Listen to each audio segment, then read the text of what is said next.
اے لوگو گواہ رہنا، یہ آدمی کس طرح خدا کے سچے بندوں پر خدا ہی کی عبادت خانے میں الزام لگا رہا ہے۔ گواہ رہنا۔ اب یہ بات ثابت ہو گئی ہے، اور وہ بھی ان تمام مقدس علماء کے سامنے، کہ تمہارے اس معصوم چہرے کے پیچھے جس سے تم نے لوگوں کو اپنا گرویدہ بنایا ہوا ہے، ایک شیطان کار فرما ہے۔ اور ہاں، اسی شیطان نے تمہیں اس قدر گستاخ کر دیا ہے کہ تم یہودی مذہب کی ان برگزیدہ ہستیوں اور ان عظیم مشائخ اور ان پاک و پاکیزہ علماء شریعت کی اور اس مقدس بزرگ کی توہین کر رہے ہو جو دین خدا کا پاک باز محافظ ہے۔ اے یہودی علماء اور تم اے فریسیو، اگر میں نے کوئی گناہ کیا ہے تو مجھے ملامت کرو لیکن بھائیوں کی طرح، تاکہ خدا تمہیں اپنا دوست بنائے، اور اس طرح تم پیغام خدا کے سچے امین قرار پاتے۔ لیکن سب لوگ جانتے ہیں کہ تم لوگ مجھ سے دشمنی رکھتے ہو، اس لیے مجھے نصیحت ہی نہیں کر سکتے۔ تمہارے دلوں میں میرے لیے نفرت ہے۔ یہ بات ثابت کرتی ہے کہ تم لوگ ابراہیم خلیل اللہ کی اولاد نہیں ہو، صرف دعویٰ کرتے ہو۔ ابراہیم خدا سے اتنی محبت کرتے تھے کہ نہ صرف نمرود کے ان بتوں کو توڑا، بلکہ اپنے عظیم فرزند حضرت اسماعیل ذبیح اللہ کو بھی خدا کی رضا کے لیے قربانی کے لیے پیش کر دیا۔ اے بنی اسرائیل، جان لو میں خدا کا پیغمبر ہوں، اور میں تورات کی تائید کرتا ہوں، اور اس پیغمبر کی آمد کی بشارت دیتا ہوں جو خدا کا آخری نبی ہوگا، اور اس کا نام احمد ہوگا۔ بس کرو، بس۔ اپنی زبان بند رکھو، مار دو اسے، مار دو، قتل کر دو اسے، قتل کر دو اسے، مار دو اسے، مار دو اسے، قتل کر دو۔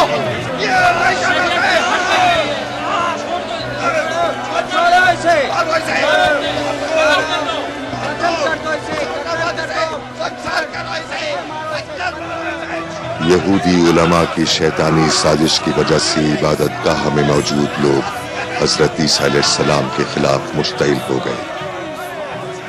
ہر شخص پتھر ہاتھ میں لے کر آگے بڑھ رہا تھا، لیکن حضرت عیسیٰ علیہ السلام اچانک ان کی نظروں سے غائب ہو گئے اور مسجد سے باہر اپنے حواریوں کے ساتھ بحفاظت نکل گئے۔ دوسری طرف کینہ پرور یہودی پیشواؤں کی اشتعال انگیزی کی وجہ سے بہت سارے لوگ ہنگامے کا شکار ہو کر قتل ہو گئے اور مسجد کا تقدس پامال ہو گیا۔